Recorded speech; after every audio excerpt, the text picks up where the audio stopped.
The Great Baking Competition. At Sunny Smile School, everyone was excited. Today was the Great Baking Competition Day. The classroom smelled like vanilla, chocolate, cinnamon, and sugar. All the students wore cute aprons and chef's hats. Mia made rainbow cupcakes. Arjun baked a chocolate chip cookie mountain. Riya created heart-shaped strawberry tarts. And Dev decorated a funny gingerbread family. Miss Jasmine, the teacher, walked around smiling. "Remember," she said, "baking is not only about winning, it's about learning, sharing, and having fun." The timer went tick, tick, tick, ding.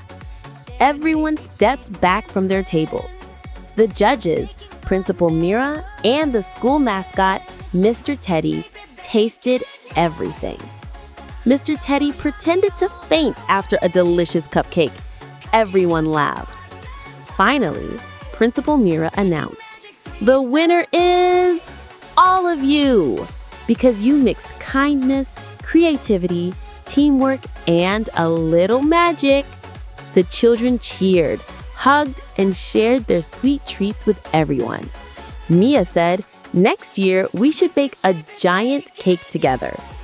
Everyone agreed, and they ended the day with happy hearts and sugary smiles. Welcome to Cupcake Kids, come sing along. Stories and rhymes where you belong. Laugh and learn, it's so much fun.